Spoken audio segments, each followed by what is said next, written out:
ইন্দোনেশিয়ার নাচিয়ে গ্রাম, যেই গ্রামে ইন্দোনেশিয়ার বড় বড় ডান্সারদের জন্ম হয়েছিল, কিন্তু সেই গ্রামে লুকিয়ে আছে ২০ বছর আগে ঘটে যাওয়া এক মর্মান্তিক ঘটনার প্রতিশোধের গল্প। কেনারা নামে সহজ সরল এই মেয়েটি তার বান্ধবীর গ্রামে বেড়াতে যায়, আর এরপর থেকেই তার জীবনে নেমে আসে এক কালো ছায়া। এই গ্রামে পা রাখতেই সে আক্রান্ত হয় এক আদিম অভিশাপে, আর ধীরে ধীরে সে জানতে পারে শুধু সেই না, এই পুরো গ্রাম ২০ বছর ধরে অভিশপ্ত। গ্রামের সবাই কেমন যেন অদ্ভুত দৃষ্টিতে তার দিকে তাকিয়ে থাকে। নিজের অজান্তেই কেনারা জড়িয়ে পড়ে রহস্যের বেড়াজালে। তাকে এক রিচুয়ালের মাধ্যমে স্যাক্রিফাইস দিতে চায় গ্রামবাসী, কিন্তু কেন কেন এই গ্রাম কেনারাকেই বেছে নিল? ২০ বছর আগের কোন ভয়াবহ প্রতিশোধের আগুন এখনো জ্বলছে? ২০ বছর আগে আসলে কি ঘটেছিল? কেনারা কি শেষ পর্যন্ত নিজেকে বাঁচিয়ে এই গ্রামকে অভিশাপ মুক্ত করতে পেরেছিল? চলুন জেনে নেই কেনারার সেই রহস্যময় জার্নি এবং একটি সাধারণ নাচের আড়ালে লুকিয়ে থাকা খুনি সত্যের গল্প। গল্পের শুরুতে কেনারা নামে একটি মেয়েকে দেখানো হয়। সে একটি অন্ধকার শুনশান জায়গায় ছিল। সামনে হাঁটতে হাঁটতে হঠাৎ সে দেখতে পায় একটা মেয়ে ইন্দোনেশিয়ান ট্র্যাডিশনাল ড্রেস পরে নাচ করছে। কেনারা সেই মেয়েটিকে ভালো করে দেখতেই যাবে, ঠিক তখনই মেয়েটি সোজা অবস্থায় মাথা পেছনের দিকে ঘোরায়। এটা দেখে কেনারা ভয়ে সেখান থেকে পালিয়ে যেতে নেয়। হঠাৎ তার সামনে একটি ভয়ঙ্কর আত্মা চলে আসে। এতে করে সে আরো বেশি ভয় পেয়ে যায়। এরপর হঠাৎ তার ঘুম ভেঙে যায়। আসলে এই সব কিছু ছিল কেনারার একটা দুঃস্বপ্ন। তবে এই দুঃস্বপ্ন দেখার পেছনেও একটা কারণ আছে, যেটা আমরা গল্প আগানোর সাথে সাথে জানতে পারবো। কেনারা একটি বোর্ডিং হাউসে তার বান্ধবী আয়ুকে নিয়ে থাকতো। আয়ু আজকে তার জন্মদিনে একটা কেক এনে তাকে উইশ করে। এটা দেখে কেনারা খুবই অবাক হয়ে যায়, কিন্তু মনে মনে খুশিও ছিল যে তার বান্ধবী তার জন্মদিনের কথা মনে রেখেছে। একটু পর তারা বছরের শেষ ছুটি কাটানোর জন্য কোথায় যাওয়া যায় প্ল্যান করছিল। এমনিতে তারা ছুটি পেলে নিজেদের গ্রামের বাড়িতে বেড়াতে যায়, যেখানে তাদের বাবা মা আছে, কিন্তু কেনারা কোথাও যাওয়ার জন্য ইচ্ছুক ছিল না। সে বিভিন্ন বাহানা করে আর বলে তার শরীর ভালো না, সে কোথাও যাবে না। আয়ু বুঝতে পারে সে মিথ্যা কথা বলছে। তখন কেনারা বলে আসলে সেখানে তার বয়ফ্রেন্ড আছে। সে তার বয়ফ্রেন্ডকে তার আরেকটা বান্ধবী রাকার সাথে হাতে নাতে ধরেছিল, অর্থাৎ তার বয়ফ্রেন্ড তাকে চিট করছিল। এখানে আসার পর তার বয়ফ্রেন্ড তার সাথে বিভিন্নভাবে যোগাযোগ করার চেষ্টা করেছে, কিন্তু সে তাকে নিয়ে আর ভাবতে চায় না। কিন্তু এখন যদি সেই গ্রামে যায় তাহলে সমস্যা হতে পারে। এসব শুনে আয়ু বলে সে এখানে থেকেও বা কি করবে? ছুটিতে পুরো বোর্ডিং হাউস ফাঁকা থাকবে, এর থেকে ভালো আমার সাথে আমার গ্রামে চলো। আয়ুর গ্রামের নাম কেলাওয়াঙ্গান ভিলেজ। কেনারা বলে এই গ্রামের নাম সে আগেও কোথাও শুনেছে। আয়ু বলে শোনারই কথা, কারণ ওই গ্রামে ইন্দোনেশিয়ার সব বড় বড় ডান্সারদের জন্ম হয়েছে। কেনারাও একজন ডান্সার, তাই তারও সেখানে যাওয়ার ইচ্ছা হয়। এখানে বলে রাখি, কেনারা আগে ডান্স করলেও এখন সে কোনো কারণে ডান্স ছেড়ে দিয়েছে। এইসব কথা বলা শেষে কেনারা ল্যাপটপে সেই গ্রামের ব্যাপারে সার্চ করে দেখতে পায় আয়ুর কথা সঠিক। সেখানে আসলেই অনেক ডান্সারদের জন্ম হয়েছিল। সেই আর্টিকেলের নিচে কেনারা আরেকটি আর্টিকেল দেখতে পায়, যেখানে মায়াং নামে একটি মেয়ে, যে কিনা ডান্সার ছিল, সে 10 বছর আগে হঠাৎ করেই গায়েব হয়ে যায়। তাকে আর কোথাও খুঁজে পাওয়া যায়নি। তো এর পরের দিন কেনারা আর আয়ু গ্রামে যাবে বলে কিছু শপিং করার জন্য বের হয়। কেনারা শপিং করতে করতে হঠাৎ একটি অ্যান্টিক শপে ঢুকে পড়ে, যেখানে নতুন পুরনো অনেক জিনিস পাওয়া যায়। কেনারা সেখানে একটি সুন্দর দেখতে লাল স্কার্ফ দেখতে পায়, যেটা দেখা মাত্রই সেটা হাতে নিয়ে দেখতে থাকে। ঠিক তখনই পেছন থেকে বয়স্ক একটি বৃদ্ধ মহিলা, যে কিনা এই শপের ওনার, সে হঠাৎ করে অদ্ভুত ভাবে বলে এইটা তুমি পছন্দ করনি, বরং এই নিজে তোমাকে মালিক হিসেবে পছন্দ করেছে। এই অদ্ভুত কথার অর্থ বোঝে না কেনারা। সে এই কথা বলার সাথে সাথে হঠাৎ তার চুল বেঁধে একটা হেয়ার পিন লাগিয়ে দেয়, আর এই স্কার্ফটা তাকে এমনিতেই দিয়ে দেয়। কেনারার এই পুরো বিষয়টা ভালোই লাগে। এরপর কেনারা সেখান থেকে চলে যায়, আর আমরা আয়নায় সেই 10 বছর আগে হারিয়ে যাওয়া ডান্সার মেয়েটিকে দেখতে পাই। কেনারা আয়ুকে গিয়ে এই সব ঘটনা বলে। আয়ু বলে অপরিচিত কারো কাছ থেকে কোনো কিছু নেওয়া ঠিক না। কেনারা বলে সেটা একটা বৃদ্ধ মহিলা ছিল। আয়ু এটা নিয়ে বেশি ভাবছে, এমন কিছুই না। একটু পর ক্যামেরা সেই অ্যান্টিক শপটির দিকে ঘোরালে দেখতে পাই সেখানে তো আসলে তেমন কোনো দোকানই নেই, সেখানে শুধু খালি একটি বিল্ডিং। তার মানে কেনারার সাথে যা হয়েছে একদমই ঠিক হয়নি। এর ফলাফল কি হতে পারে তা গল্প আগানোর সাথে সাথে বুঝতে পারবেন। তো কেনারা আর আয়ু ছুটি কাটানোর জন্য আয়ুদের গ্রামে যাওয়ার জন্য প্রস্তুতি নিচ্ছিল। কেনারা যাওয়ার আগে তার সেই লাল কাপড় আর মাথার পিনটা ওয়ার্ড্রোফের মধ্যেই রেখে দেয়, আর তারা বাসে করে রওনা হয়ে যায় সেই গ্রামের উদ্দেশ্যে।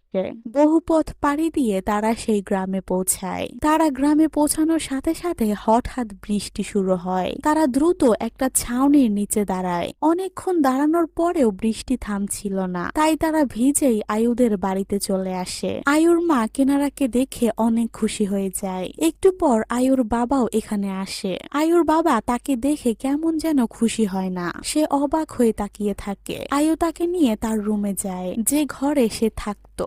আয়ু কেনারাকে বলে বাবার এমন ব্যবহারের জন্য সে দুঃখিত, আর আমি এর আগে কোনো বন্ধুকে বাড়িতে আনিনি, তাই হয়তো বাবা অবাক হয়েছে। তো এইসব কথা বলা শেষে তারা এক এক করে গোসল করে। কেনারা গোসল শেষে ঘরে আসার সময় একটা ঘরের ভেতরে কালো ছায়া দেখতে পায়। সে ভাবে হয়তো এটা আয়ু। সে আয়ু আয়ু বলে ডাকতে থাকে। পেছন থেকে আয়ুর বাবা বলে এটা আয়ুর ঘর না, যেটা শুনে কেনারা সেখান থেকে চলে যায়। তারা রাতে ঘুমানোর সময় আয়ু বলে যখন সে স্কুলে ছিল তখন তার বাবা কোনো ছেলের সাথে কথা বলতে দেয়নি, সম্পর্ক করা তো দূরের কথা, এমনকি যখন কলেজে উঠলাম তখনও কারোর সাথে সম্পর্ক করতে দেয়নি। তাদের ইচ্ছে মতোই আমাকে বিয়ে করতে হবে। কেনারা বলে তোমার বাবা ঠিক করেছে, এসব প্রেম টেম করা ভালো না, কারণ যখন মন ভেঙে যায় তখন খুব কষ্ট হয়। এই যেমন ধরো আমার কথা, একজনকে এত ভালোবাসলাম, সে আমাকে ধোকা দিয়ে আমার বান্ধবীর সাথেই চিট করলো। আয়ু এটা শুনে বলে সে তো অন্তত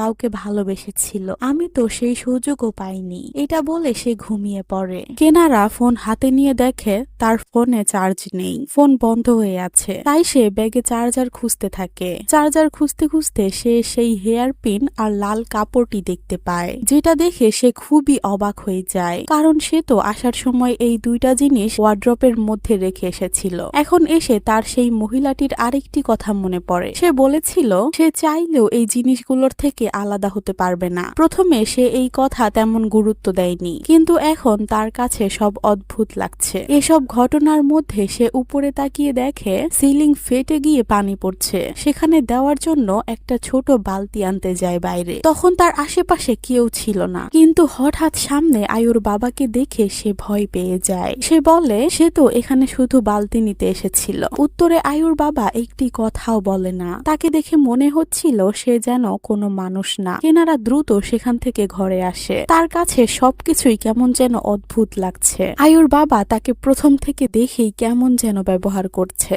অন্যদিকে আমরা দেখতে পাই আয়ুর বাবা তো ঘরেই ঘুমাচ্ছে। তাহলে ওইখানে কে বসেছিল?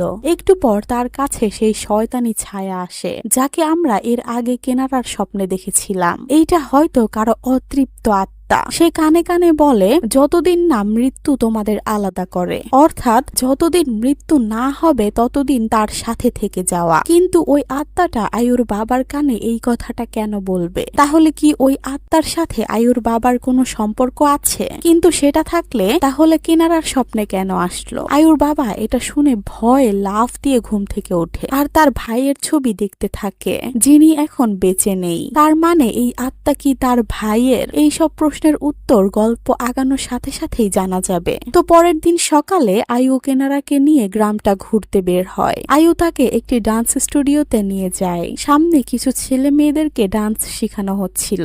আয়ু ডান্স টিচারের সাথে কেনারার পরিচয় করিয়ে দেয়। টিচারের নাম জাকারদা। আয়ু বলে এই আমার বন্ধু, এক সময় এও ডান্স করত। জাকারদা তার আরেক স্টুডেন্ট যে কিনা বিভিন্ন বাদ্যযন্ত্র বাজাতো তার সাথে কেনারার পরিচয় করিয়ে দেয়। এই ছেলের নাম দার্য।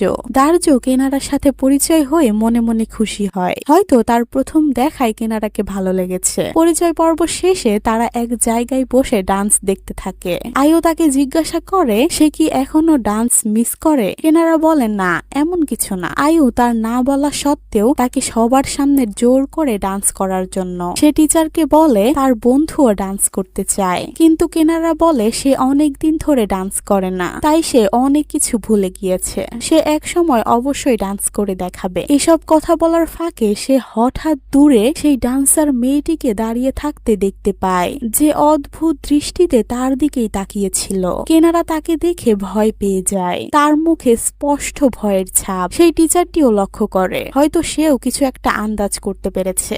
একটু পর হঠাৎ সে গায়েব হয়ে যায়। আয়ুর বাবা গত রাতে সেই স্বপ্ন দেখার পর থেকে চিন্তায় পড়ে যায়। সে তার স্ত্রী অর্থাৎ আয়ুর মাকে বলে বানিও আবার ফিরে এসেছে। এটা শুনে আয়ুর মাও চিন্তিত হয়ে যায়। সে বলে জানি না এবার কে তার শিকার হবে। 10 বছর আগে বানিও সেই ডান্সার মেয়েটিকে গায়েব করে ফেলেছিল। জানি না আবার 10 বছর পর এসে কি করবে। আয়ুর বাবা বলে সেই মেয়ের সাথে তো বানিওর কোনো শত্রুতা ছিল না, তাহলে কেন তাকে মারবে? তুমি তো বানিওকে চিনতে, ওর সাথে কারো শত্রুতা ছিল না। অন্যদিকে আয়ু আর কেনারাকে দেখানো হয়। আয়ু বলে দার্জোর বাবা মা অনেক আগেই মারা গিয়েছে। কেনারার এসব কথাই কোনো কানই ছিল না, সে শুধু ওই ডান্সার মেয়েটির কথাই ভাবছিল। আয়ু বলে দার্জোর শুধু ছিল এক বোন, সেও বহু বছর আগে হঠাৎ উধাও হয়ে যায়। কেনারা এটা শুনে বলে কিভাবে? আয়ু বলে সেটা এখনো কেউ জানে না। এসব কথাবার্তা বলে কেনারা খুব কষ্টে এই পরিস্থিতিতে একটু ঘুমানোর চেষ্টা করে, কিন্তু ঘুমের মধ্যেও সে সেই ডান্সার মেয়েটিকে আবার স্বপ্ন দেখে। সে তাকে পেছন থেকে ডাক দেয়। সেই ডান্সার মেয়েটি হঠাৎ মাথা ঘুরায়, যা দেখে কেনারা খুব ভয় পেয়ে যায়। ভয়ে সে চিৎকার দিয়ে সেখান থেকে পালিয়ে যেতে নেয়। ঠিক তখনই সেই ব্ল্যাক ডিমন তার দিকে তেড়ে আসতে থাকে। ভয়ে তার ঘুম ভেঙে যায়, কিন্তু ঘুম ভাঙলেও সেই ব্ল্যাক ডিমন তার পিছু ছাড়ে না। কেনারা ভয়ে বারবার আয়ুকে ডাকতে থাকে, কিন্তু সে এতটাই ঘুমেছিল যে তার ডাকই শুনতে পায় না। ঠিক তখনই ঘরের দরজা আপনা আপনি খুলে যায়। সে ভয়ে রুম থেকে বের হয়। সে বাস্তব আর স্বপ্নের তফাৎ বুঝতে পারছে না। একটু পর সেই ঘরের দরজাও আপনা আপনি খুলে যায়, যে ঘরে কেনারা সেদিন কারো ছায়া দেখছিল। কেনারা খুব ভয়ে ভয়ে সেই ঘরে ঢোকে। হঠাৎ সে সামনে দেখতে পায় সেই ডান্সার মেয়েটি অদ্ভুত আর ভয়ঙ্কর দৃষ্টিতে তার দিকে তাকিয়ে আছে। এটা দেখে সে দৌড়ে ঘর থেকে বের হয়, আর বাইরে আয়ু তাকে খুঁজছিল। আয়ু সেখানে আসার সাথে সাথে দরজা আপনা আপনি বন্ধ হয়ে যায়। পরের দিন সকালে কেনারা আয়ুকে স্বপ্নে দেখা সেই মেয়েটির কথা বলে। সে আরো বলে স্বপ্নে তাকে 2টা ডিমন ভয় দেখায়, একটা সেই মেয়েটি আর একটা কালো ছায়া। এটা শুনে আয়ু বলে সে গ্রামের মানুষদের মুখে তার চাচাকে নিয়ে অদ্ভুত আর ভয়ঙ্কর কথা শুনেছে, কিন্তু এটা নিয়ে তার বাবা মা কখনোই তাকে কিছু বলেনি। আসলে ওই দিন সে যে রুমের কথা জিজ্ঞাসা করেছিল সেটা তার চাচা বানিওর রুম। আঙ্কেলের একটা সুন্দরী আর ডান্সার গার্লফ্রেন্ড ছিল, যার নাম রাতি। রাতি দেখতে আসলেই অনেক সুন্দর ছিল, কিন্তু হঠাৎ করে একদিন তার আঙ্কেল বানিওকে গ্রামের সবাই মিলে আগুনে জ্বালিয়ে মেরে ফেলে। তারপর থেকেই বানিওর আত্মা প্রতি 10 বছরে ফিরে আসে এই গ্রামের মানুষদের থেকে প্রতিশোধ নেওয়ার জন্য। সে যে কোনো একজন ডান্সার মেয়েকে বাছাই করে আর তার সাথে করে নিয়ে যায়। 10 বছর আগে মায়াং নামে একটি মেয়ে যে কিনা নাচ করত, সে হঠাৎ করেই গায়েব হয়ে যায়, যার আর্টিকেল সেদিন কেনারা দেখছিল। আর ওই মায়াং নামে মেয়েটি আর কেউ না, দার্জুর বোন। গ্রামের সবাই বলে বানিও সেই ডান্সার মেয়েটিকে তার সাথে করে নিয়ে গেছে। তারা দুজন এ বিষয়ে আরো জানার জন্য দার্জুর কাছে যায়। দার্জু বলে এইসব ঘটনা সত্য, তাই তো আমার চাচা আদি প্রতি 10 বছরে একটা রিচুয়াল পালন করে গ্রামের মানুষদেরকে ওদের হাত থেকে বাঁচানোর জন্য। কিন্তু গ্রামের মানুষরা বেঁচে গেলেও তারা একটি ডান্সার মেয়েকে স্যাক্রিফাইস হিসেবে নিয়ে যায়। তাই দার্জু কিনারাকে আগে সাবধান করে দিয়ে বলে সে যেন কখনোই ডান্স না করে, স্বপ্নেও না, এমনকি রাতে যদি তার সামনে এসে পড়ে তবুও না। তাদের এই সব কথা আড়াল থেকে দার্জুর চাচা আদি শুনতে পায়। তাকে দেখে কেমন যেন সন্দেহজনক মনে হচ্ছিল। অন্যদিকে আয়ুর বাবা বাসায় চা খাওয়ার জন্য চায়ের কাপ হাতে নিতেই সেটা রক্তে পরিণত হয়। ঠিক তখনই তার সামনে আগুনে পুড়ে ঝলসে যাওয়া একটা দেহ এসে বলে ওই মেয়েটি কোথায়। আত্মাটাকে শুধু আয়ুর বাবাই দেখতে পাচ্ছিল। এসব শুনে সে প্রচুর ভয় পেয়ে যায়। তার মানে এটা বানিওর আত্মাই ছিল, অর্থাৎ তার ভাইয়ের আত্মা। আত্মা। এদিকে কেনারা ভাবছিল সেই ডান্সার মেয়েটি কেন শুধুমাত্র তার পেছনেই পড়ে আছে। এসব ভাবতে ভাবতে সে মনে মনে অনেক আতঙ্কিত হয় আর হঠাৎ করে ঘুমিয়ে যায়। ঘুম থেকে উঠে সে নিজেকে ঘরে একদম একা দেখতে পায়। আশেপাশে কোথাও সে আয়ুকে দেখতে পায় না। একটা টেবিলের ওপর অদ্ভুত আর পুরনো একটা কাগজ পায়, যেখানে লেখা ছিল টুইন এট লিপস। এর অর্থ হলো যারা একে অপরের সাথে কোনো নির্দিষ্ট সম্পর্কে যুক্ত। আরো লেখা ছিল two souls, one love, one revenge, নারিক সুকমো, যেটা হলো এই মুভির নাম। কেনারা এসব লেখার অর্থ কিছুই বুঝতে পারে না। ঠিক সেই সময় তার সামনে সেই ডান্সার মেয়েটি চলে আসে। তাকে দেখতে খুবই ভয়ঙ্কর লাগছিল। সে কেনারাকে নাচতে বাধ্য করে। কেনারা না চাইতেও তাকে জোর করে নাচানো হয়। অন্যদিকে আয়ু ঘুম থেকে উঠে কেনারাকে কোথাও দেখতে পায় না। সে একদম অস্থির হয়ে যায়। তার বাবা মাকে দ্রুত ডেকে আনে আর এদিক ওদিকে কেনারাকে খুঁজতে থাকে। হঠাৎ পাশের রুমে কেনারার শব্দ শোনা যায়। তারা দ্রুত সেই ঘরের সামনে যায়। গিয়ে দেখে ঘর ভেতর থেকে লাগানো। আয়ু অস্থির হয়ে তাড়াতাড়ি ঘরের দরজা ভাঙতে বলে। এদিকে ভেতরে কেনারা পুরো পজেস হয়ে ডান্স করছিল আর বলছিল সে আবার ফিরে এসেছে। এইবার তাকে কেউ আটকাতে পারবে না। এগুলো কথা বাইরে থেকে তারা শুনতে পায়। এরপর আয়ুর বাবা তাড়াতাড়ি দরজা খুলে আর দেখতে পায় কেনারা পজেস হয়ে হাওয়ায় ভাসছে আর ডান্স করছে। এই ভয়ঙ্কর দৃশ্য দেখে আয়ু ভয় পেয়ে যায়। তারা দরজা খোলার সাথে সাথে কেনারার নিচে পড়ে অজ্ঞান হয়ে যায়। আয়ু কেনারার এই অবস্থা দেখে প্রচন্ড ভয় পেয়ে যায়, কারণ কেনারা তার একমাত্র বান্ধবী। সে রেগে গিয়ে তার বাবাকে বলে এসব কি হচ্ছে, কেন হচ্ছে? তার বন্ধুর কিছু হয়ে গেলে সে কিভাবে সবাইকে জবাব দেবে? তারা কেন তাকে কিছু বলছে না? এত কথা শোনা সত্ত্বেও আয়ুর বাবা চুপ করে থাকে। তার মানে নিশ্চয়ই তারা এমন কিছু জানে যেটা গ্রামবাসী জানে না। আয়ু তার বাবার কাছে থেকে কিছু জানতে না পেরে সঙ্গে সঙ্গে দারজুর কাছে যায় আর তাকে জিজ্ঞাসা করে আসলে এখানে হচ্ছেটা কি। বানিও আর রাতের শত্রুতা তো গ্রামবাসীদের সাথে, তাহলে এতে তার বান্ধবী কেন ইফেক্ট হচ্ছে? এতে ওর দোষ কি? এত কথার মধ্যে আয়ু দারজুকে কথা বলার সুযোগই দেয় না। সে শুধু বলে এই গ্রামে তার বন্ধুর ক্ষতি হচ্ছে। আজকে রাতেই সে তাকে নিয়ে এই গ্রাম ছেড়ে চলে যাবে। কথা মতো সেদিন রাতে আয়ু তার বাবা মায়ের কাছ থেকে বিদায় নিয়ে তার বান্ধবী কেনারাকে নিয়ে গ্রাম থেকে বেরিয়ে যেতে নেয়। ঠিক তখনই রাস্তায় তাদেরকে কেউ ধরে ফেলে, অর্থাৎ তাদের যাওয়া আটকে দেয়। এরপর কেনারার চোখ খোলে, দেখা যায় সে কিছুটা আহত। সে এদিক ওদিক আয়ুকে খুঁজতে থাকে। তখনই দারজু তার সামনে আসে। আসলে এটা দারজুর ঘর। কেনারা ভাবে দারজু তাকে এখানে ধরে এনেছে, তাই সে বারবার আয়ুকে খুঁজতে থাকে। কিন্তু দারজু তাকে ভালোভাবে বোঝায় যে এমন কিছুই না। সে তাকে আহত অবস্থায় পড়ে থাকতে দেখেছে আর তাকে আহত করে ফেলে দিয়েছে আয়ুরই বাবা প্রাস্তম। প্রথমে আয়ু তার কথা বিশ্বাস করে না, কিন্তু দারজু আরো বলে এই গ্রামে দুইটা গ্রুপ রয়েছে, একটা আয়ুর বাবা প্রাস্তমুর আর আরেকটা তার আঙ্কেল আদির। আমার আঙ্কেল এরকম কিছু করবে না, যা করেছে হয়তো আয়ুর বাবাই করেছে। এসব কথা বলে সে কেনারাকে আগে শান্ত হতে বলে আর সে তার আঙ্কেলের কাছে যায় এই বিষয়ে কিছু কথা বলার জন্য। কিন্তু এর আগেই তার আঙ্কেল বলে সে তাড়াতাড়ি যেন ওই মেয়েকে রিচুয়ালের জন্য তৈরি করে, অর্থাৎ এইখানে কেনারার কথা বলা হচ্ছে। এখন এইখানে কি ঘটছিল তা একটু পরেই ভালোভাবে জানা যাবে। দারজু তার আঙ্কেলের সাথে কথা বলে। একটু দূরে যাওয়ার পর হঠাৎ তার সামনে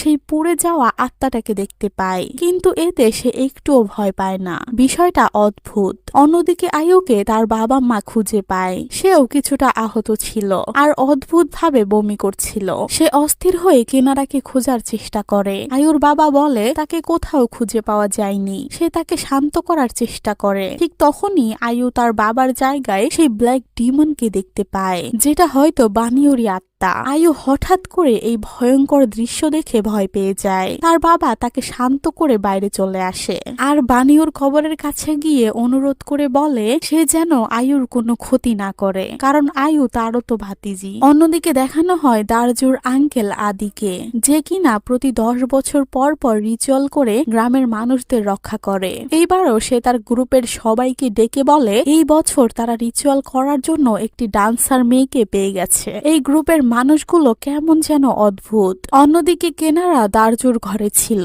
সেখানে সে দারজু আর তার বোনের একসাথে ছবি দেখছিল। হঠাৎ সেই লাল স্কাপ এসে তার পা পেঁচিয়ে ধরে, যেটাকে কন্ট্রোল করছিল রাতি। ঠিক তখনই দারজু সেখানে চলে আসে আর সবকিছু স্বাভাবিক হয়ে যায়। এরপর কেনারাকে দারজু এই সব ঘটনা ঘটার আসল কারণ বলতে শুরু করে, আর এইখানে রিভিল হয় মুভির অন্যতম টুইস্ট। দারজু বলে আয়ুর আঙ্কেল বানিও তার জমিতে ফসল চাষ করে সেগুলো গ্রামের মানুষদের কাছে বিক্রি করত, কিন্তু গ্রামের মানুষ সেই ফসলের সবজি খেয়ে অসুস্থ হয়ে যেতে থাকে, এমনকি কয়েকজন মারাও যায়। এতে গ্রামের মানুষ ক্ষিপ্ত হয়ে বানিওকে আগুনে পুড়িয়ে মেরে ফেলে। তার আঙ্কেল আদি এসব অনেক আটকানোর চেষ্টা করে, কিন্তু কোনো লাভ হয় না। ঠিক সেদিনই রাত্রির মরদেহ গাছের ডালে ঝুলন্ত অবস্থায় পাওয়া যায়। এতে করে আদি অনেক কষ্ট পায়, কারণ সে রাত্রিকে ভালোবাসত, কিন্তু রাত্রি বানিওকে এতটাই ভালোবাসত যে সেও আত্মহত্যা করে নেয়। এরপর থেকেই এই গ্রাম অভিশপ্ত,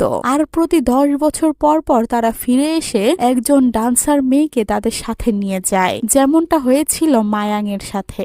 অন্যদিকে দেখানো হয় আয়ুকে। আয়ু পুরোপুরি পজেস হয়ে গিয়েছিল।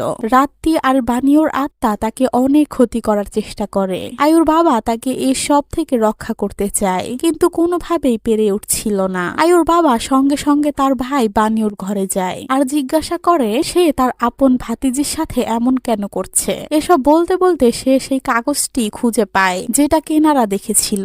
আয়ুর বাবা সেই কাগজটি দেখতে পেয়ে লেখাগুলো পড়ছিল। ঠিক সেই সময় তার পাশে কানের কাছে এসে বলে ডান্সার। সঙ্গে সঙ্গে বাইরে এসে তার স্ত্রীকে বলে সে যেন দরজা জানালা ভালোভাবে বন্ধ করে রাখে, তার ভাই নির্দোষ ছিল, আসল কালপ্রিট অন্য কেউ। এসব বলে সে কেনারাকেও বাঁচানোর জন্য বাসা থেকে বের হয়। অন্যদিকে রিচুয়ালের সময় হয়ে গিয়েছে, আর আজকে ছিল চন্দ্রগ্রহণের রাত। দারজুর আঙ্কেল আদি তার লোক পাঠায় কেনারাকে তুলে আনার জন্য। কেনারা আর দারজু সেই রিচুয়ালের উদ্দেশ্যে বেরিয়ে পড়ে। আসলে কেনারা ভাবছিল এইসব তাকে বাঁচানোর জন্য করা হচ্ছে, কিন্তু আসল সত্য তো গ্রামবাসীকে বাঁচানোর জন্য তাকে স্যাক্রিফাইস করা হবে। তারা হাঁটতে হাঁটতে সেই ডান্সিং স্টুডিওর সামনে পৌঁছায়, যেখানে মেয়েদের নাচ শেখানো হচ্ছিল। কেনারা সেখানে পৌঁছানোর পর হঠাৎ দেখতে পায় তার আশেপাশে কেউ নেই। সে দারজুকে ডাকে, কিন্তু কেউ সাড়া দেয় না। আর এইখানে দেখানো রিচুয়াল সেই ডান্সিং ভিলেজ মুভিটিতে দেখানো সেই রিচুয়ালের মতোই। ঠিক তখনই তার সামনে রাত্রি আর বানিও ডান্স করতে শুরু করে। তারা কেনারাকে সত্যিটা জানানোর চেষ্টা করে। কেনারা এগুলো দেখতে দেখতে সে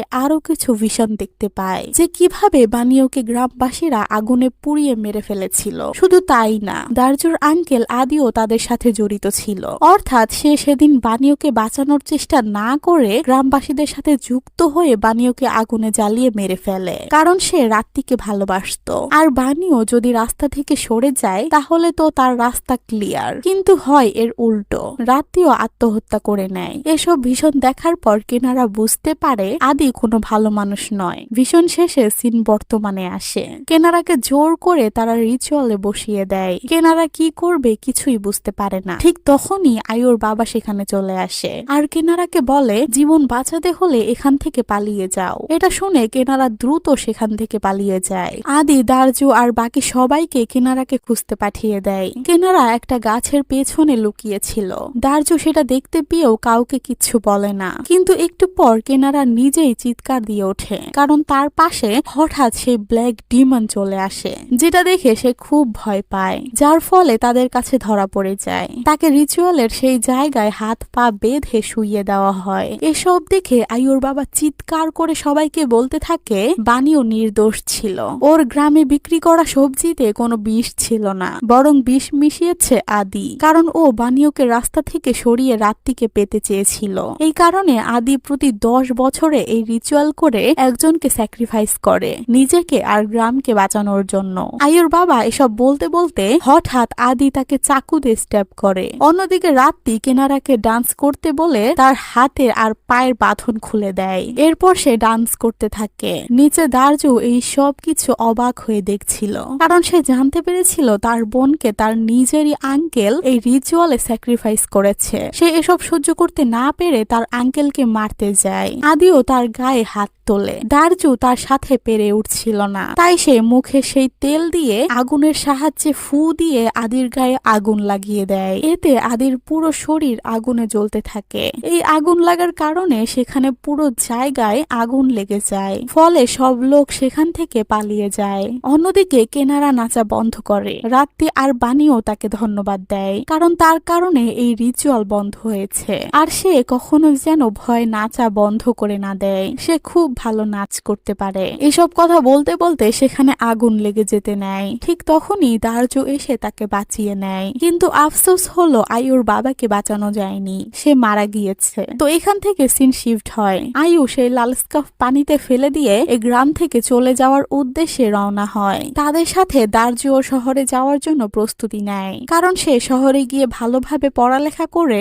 ভবিষ্যৎ উজ্জ্বল করতে চায়। এদিকে রাত্রির মা এখনো তার মেয়ের কথা ভেবে কান্না করে। ওদিকে তারা শহরে যাওয়ার জন্য বাসে করে রওনা হয়। হঠাৎ সে কি যেন ভেবে ব্যাগ খুলে দেখে সেই স্কার্ফ আর চুল বাঁধার ক্লিপ, যেটা দেখে কেনারা অবাক হয়ে যায়, কারণ সে তো ভেবেছিল গ্রাম থেকে সকল অভিশাপ কেটে গেছে। কিন্তু আসলে আদি মারা গেলেও তাদের গ্রামের মানুষদের থেকে প্রতিশোধ নেওয়া হয়নি, তাই হয়তো 10 বছর পর তারা আবার ফিরে আসবে। আর আমার কেন যেন মনে হয় রাত্রির মা তাদেরকে ফিরে আনার জন্য কোন একটা রিচুয়াল করে। কারণ আপনাদের মনে আছে ওই যে কেনারা একটা শপে সেই লাল স্কার্ফটা পেয়েছিল, সেখানে কিন্তু রাত্রির মাই ছিল। হতে পারে রাত্রির মা কোনো রিচুয়াল করে তাদেরকে 10 বছর পর পর ডেকে আনে, আর সেও হয়তো চায় তার মেয়ের হত্যার প্রতিশোধ নিতে। তো আজকের গল্পটা এই পর্যন্তই। দেখা হবে অন্য কোনো ভিডিওতে। আসসালামু আলাইকুম।